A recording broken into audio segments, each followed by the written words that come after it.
Hai teman-teman, kami dari kelompok pertama yang beranggotakan saya, Laila Niswatul Faiza, Vina Maulidia, dan Dimas Sa'bandianto akan mempresentasikan Suatu usaha atau perusahaan menurut Waren adalah suatu organisasi dengan sumber daya input seperti bahan baku dan tenaga kerja digabung dan diproses untuk menyediakan barang atau jasa atau output untuk pelanggan.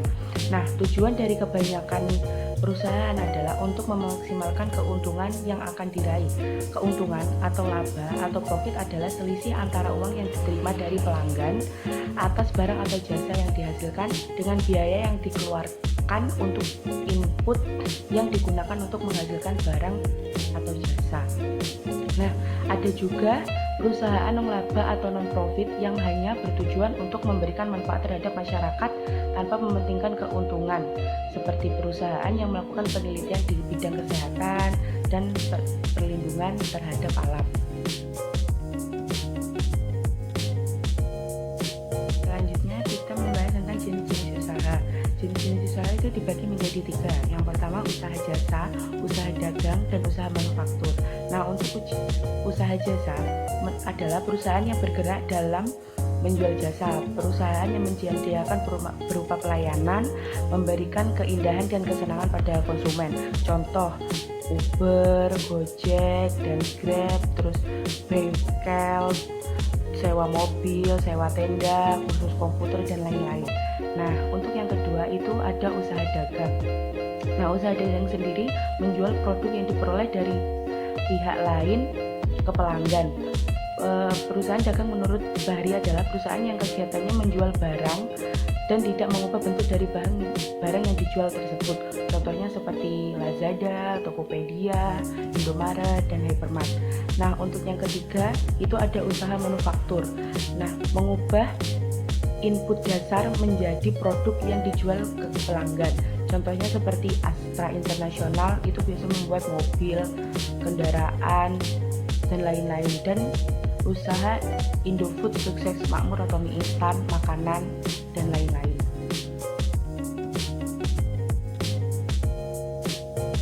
Yang selanjutnya ada bentuk-bentuk perusahaan. Yang pertama ada perusahaan perseorangan. Nah, perusahaan perseorangan adalah perusahaan yang dimiliki oleh seorang pribadi, biasanya pemilik sekaligus sebagai pimpinan perusahaan. Semua tanggung jawab atas hak dan kewajiban perusahaan sepenuhnya tanggung jawab pemilik. Nah, untuk yang kedua ada perseroan terbatas. Perseroan terbatas adalah perusahaan yang modalnya terdiri atas sejumlah lembar saham. Setiap lembar saham memiliki nilai nominal. Lembar saham dapat dijual belikan dan membeli saham disebut dengan pemegang saham. Nah, yang ketiga adalah koperasi. Koperasi adalah sekumpulan orang-orang dan bukan merupakan kumpulan modal. Nah, tujuan dari didirikan koperasi adalah menyejahterakan para anggota. Modal utama koperasi berasal dari para anggota berupa simpanan pokok dan simpanan wajib. Nah, yang keempat ada perusahaan persekutuan. Nah, perusahaan persekutuan ini dibagi menjadi 2. Yang pertama adalah perusahaan firma dan perusahaan komanditer. Nah, untuk perusahaan persekutuan ini adalah perusahaan yang dimiliki oleh 2 orang atau lebih dan sepakat untuk menjalankan usaha secara bersama-sama dan keuntungan dibagi berdasarkan pinjaman. Nah, yang perusahaan firma adalah perusahaan firma persekutuan yang terdiri atas 2 orang atau lebih dan sepakat untuk menjalankan usaha bersama dengan penuh tanggung jawab dengan satu nama. Nah, untuk yang perusahaan komanditer itu persekutuan atas 2 orang. Terdapat sekutu aktif dan sekutu pasif. Nah, sekutu aktif itu bertanggung jawab penuh atas kekayaan pribadinya, sedangkan sekutu pasif itu hanya tanggung jawab modal yang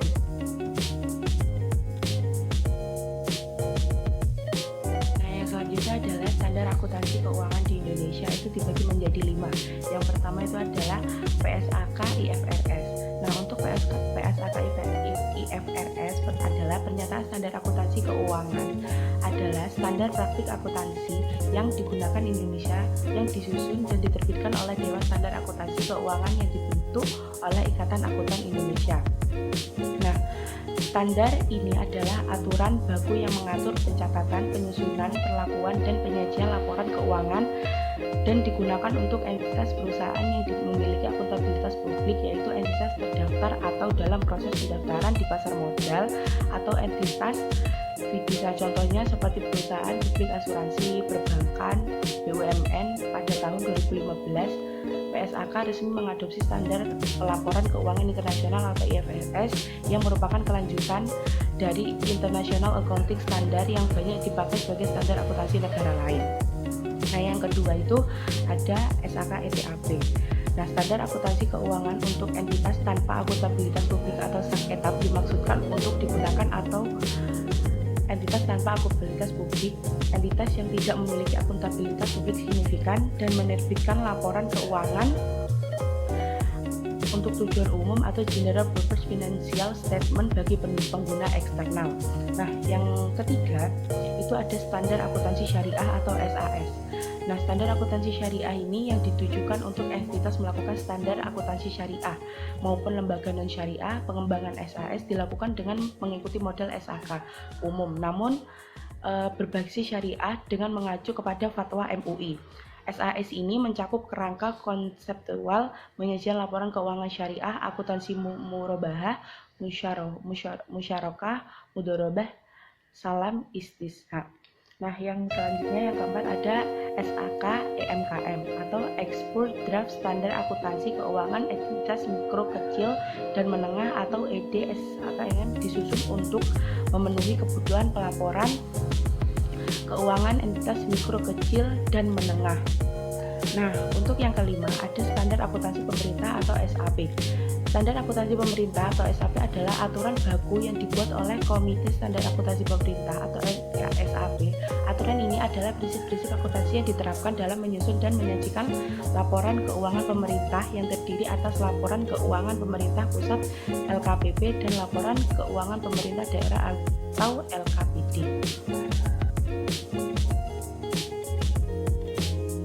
Akuntansi menurut Belanda adalah seni pencatatan, penggolongan, pengikhtisaran, dan pelaporan atas suatu transaksi dengan cara sedemikian rupa, sistematis dari segi isi dan berdasarkan standar yang diakui umum. Akuntansi dikatakan suatu seni karena diibaratkan beberapa pelukis hendak menggambar atau atas objek yang sama, maka penulis tersebut akan menggunakan cara sesuai dengan kemampuan dan minimal akan menghasilkan gambar sesuai dengan objek gambar.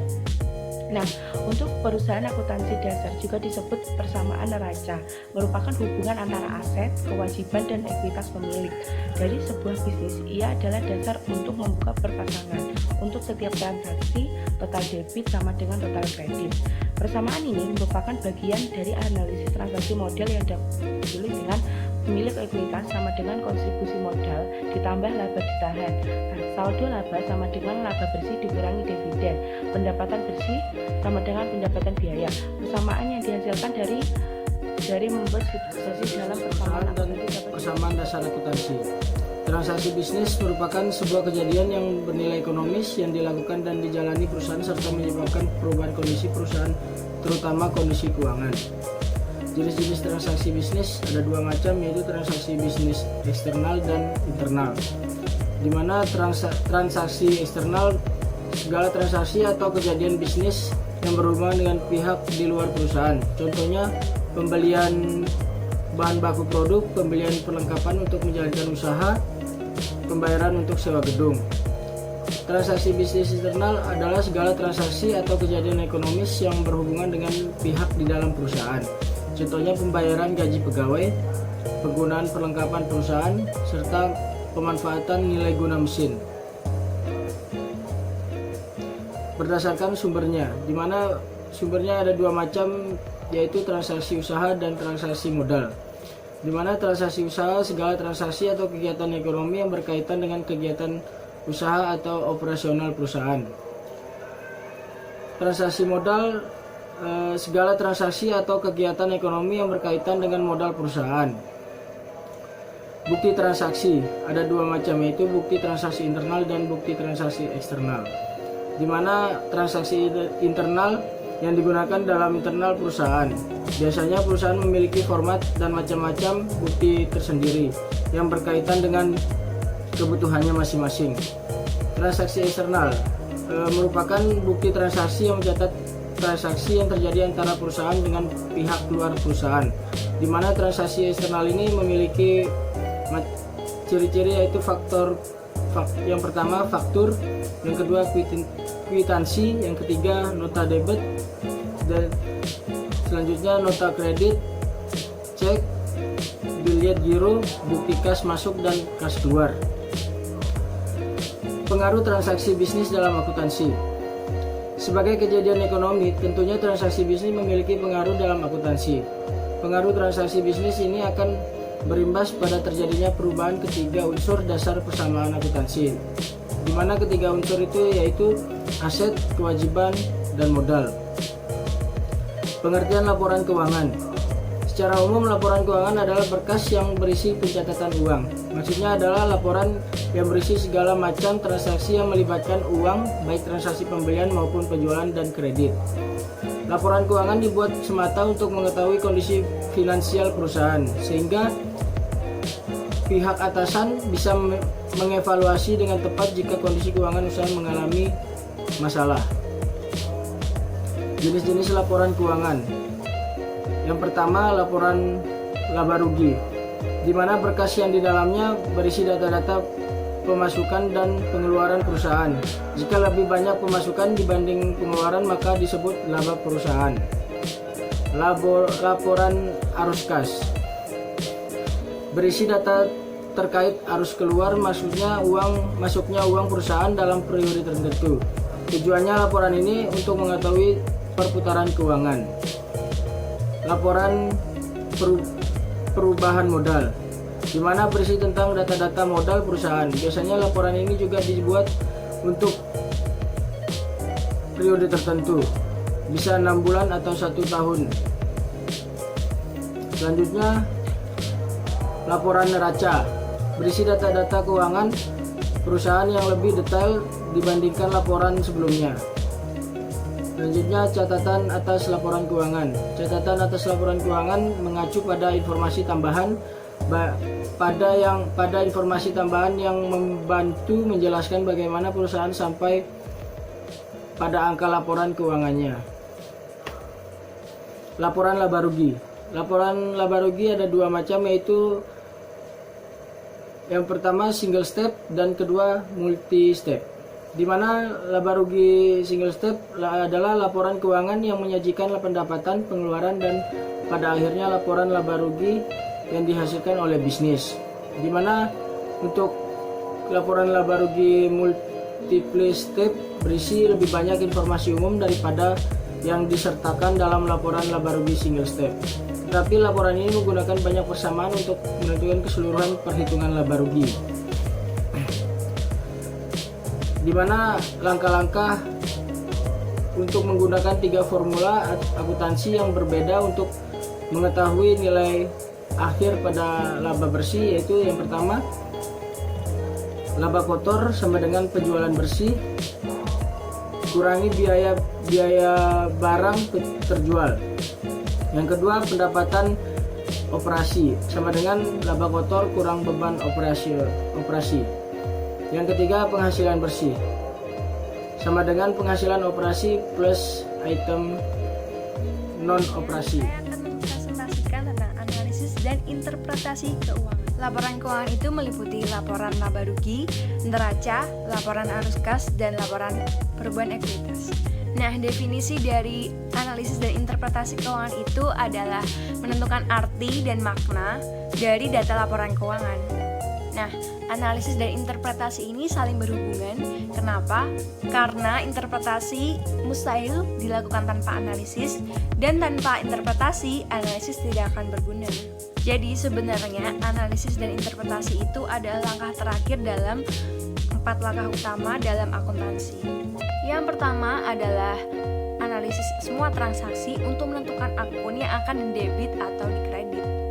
Yang kedua, mencatat informasi dan disusun pada neraca lajur. Yang ketiga adalah penyusunan laporan keuangan. Nah, yang keempat inilah adalah analisis dan interpretasi hasil laporan keuangan. Nah, selanjutnya saya akan mempresentasikan secara mendetail apa itu analisis dan interpretasi laporan keuangan. Jadi apa sih analisis laporan keuangan itu? Analisis laporan keuangan itu meninjau dan menyelidiki laporan keuangan perusahaan untuk membuat keputusan ekonomi yang lebih baik. Jadi biasanya analisis laporan keuangan itu digunakan untuk dibandingkan dengan tahun-tahun sebelumnya atau dengan perusahaan sejenisnya. Misalnya Coca-Cola dengan Pepsi atau Ultramilk dengan Indomilk. Tujuan dari analisis laporan keuangan itu untuk memberikan informasi tentang kinerja keuangan perusahaan yang akan dikaji lebih lanjut untuk mengetahui mengapa kondisi itu bisa terjadi. Selanjutnya adalah jenis-jenis dari analisis laporan keuangan. Jadi jenis analisis laporan keuangan itu dibagi menjadi dua, yaitu berdasarkan bahan yang digunakan dan metode analisis keuangan. Berdasarkan bahan analisis yang digunakan, analisis dibagi menjadi dua, yaitu analisis internal dan analisis eksternal. Jadi, analisis internal itu adalah analisis yang dilakukan oleh mereka yang memiliki akses ke pembukuan dan informasi lainnya yang berhubungan dengan bisnis, seperti manajemen keuangan atau karyawannya atau CEO-nya, seperti itu. Lalu ada analisis eksternal. Analisis eksternal itu dibuat untuk mereka yang tidak memiliki akses ke catatan rinci tentang perusahaan, seperti investor. Nah, biasanya investor ini menggunakan analisis laporan keuangan yang digunakan untuk melihat perusahaan mana yang akan digunakan untuk berinvestasi. Lalu ada analisis laporan keuangan berdasarkan metode analisis keuangan. Dibagi menjadi dua, yaitu analisis horizontal atau dinamis dan analisis vertikal atau statis. Analisis horizontal itu dilakukan dengan cara melakukan perbandingan keuangan untuk beberapa periode sehingga akan diketahui perkembangannya. Nah, metode ini dikatakan dinamis karena metode ini bergerak dari tahun ke tahun. Nah, yang kedua ada analisis vertikal atau statis. Dilakukan dengan cara menganalisis laporan keuangan pada periode tertentu, yaitu dengan melakukan perbandingan antara pos 1 dengan pos lainnya di periode yang sama. Jika kalian masih bingung antara analisis horizontal dan analisis vertikal, inilah contoh dari analisis horizontal dan analisis vertikal yang mungkin dapat ditemukan perbedaannya.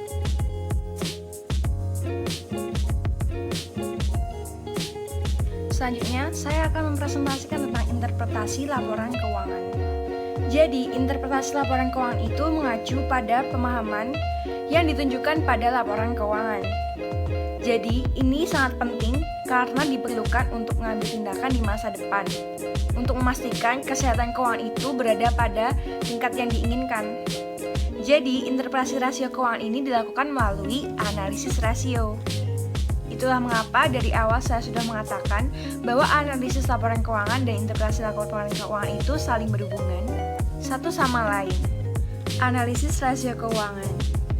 Jadi, analisis rasio keuangan itu adalah proses pengamatan indeks yang berhubungan dengan akuntansi pada laporan keuangan dan memberikan gambaran informasi mengenai posisi keuangan dan kinerja perusahaan. Jadi, analisis rasio keuangan ini digunakan untuk dua subjek utama, yaitu investor dan manajemen. Investor menggunakan analisis rasio keuangan untuk melihat keadaan keuangan perusahaan dan melihat apakah perusahaan itu baik untuk investasi atau tidak. Sedangkan untuk manajemen menggunakan rasio keuangan untuk menentukan seberapa baik kinerja perusahaan, sehingga bisa mengevaluasi di mana perusahaan dapat memperbaiki diri. Jadi, jika kalian bertanya, analisis rasio keuangan ini masuk ke dalam analisis apa sih? Jadi, berdasarkan bahan analisis yang digunakan, analisis rasio keuangan masuk ke dalam analisis internal dan analisis eksternal. Sedangkan, berdasarkan metode analisis yang digunakan, analisis rasio keuangan ini merupakan analisis vertikal. Nah, selanjutnya saya akan mempresentasikan tentang jenis-jenis analisis rasio keuangan. Jadi, analisis rasio keuangan ini ada 5, yaitu rasio likuiditas, rasio solvabilitas, rasio profitabilitas, rasio investasi, dan rasio aktivitas. Pertama adalah rasio likuiditas, yang merupakan rasio keuangan untuk mengukur kemampuan perusahaan memenuhi kewajiban keuangan jangka pendek. Yang kedua adalah rasio solvabilitas. Rasio ini digunakan untuk mengukur kemampuan perusahaan untuk memenuhi kewajiban jangka panjangnya, seperti pembayaran bunga atas hutang, pembayaran pokok akhir atas hutang, dan kewajiban-kewajiban tetap lainnya.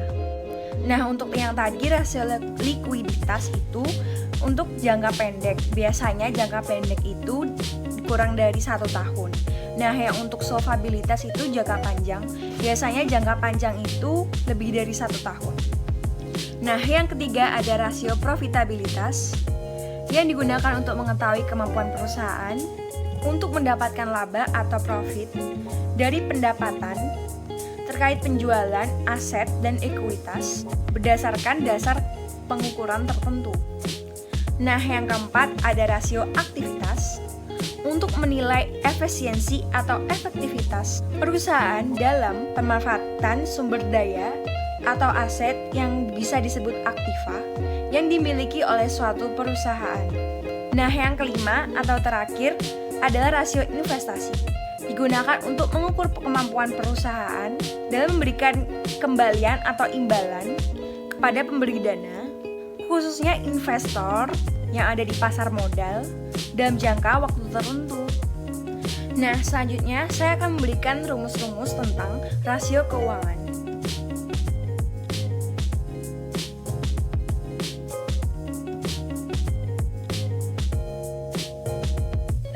Rumusnya ini sangat banyak ya teman-teman. Jadi gimana sih cara menghafalkan rumus banyak ini? Nah, menurut saya cara menghafalkan rumus banyak ini tuh dia dengan latihan soal, perbanyak latihan soal seperti itu. Maka dari itu saya menyediakan contoh soal yang berkaitan dengan analisis rasio keuangan.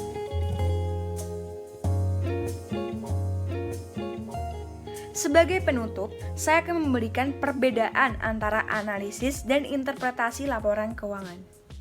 Jadi untuk analisis rasio keuangan itu informasinya itu digunakan untuk dibandingkan dengan tahun-tahun sebelumnya atau periode-periode sebelumnya dan dibandingkan dengan perusahaan sejenisnya atau perusahaan pesaingnya. Sedangkan untuk interpretasi, informasinya digunakan untuk pengambilan keputusan di masa depan dengan memahami apa yang ditunjukkan oleh laporan keuangan, dan juga interpretasi ini dilakukan melalui analisis rasio. Nah, teman-teman, itulah presentasi dari kelompok pertama yang mempresentasikan tentang pengantar akuntansi dan perusahaan. Sebagai penutup, kami dari kelompok pertama ingin mengucapkan terima kasih telah menonton. Jangan lupa like and subscribe, and goodbye!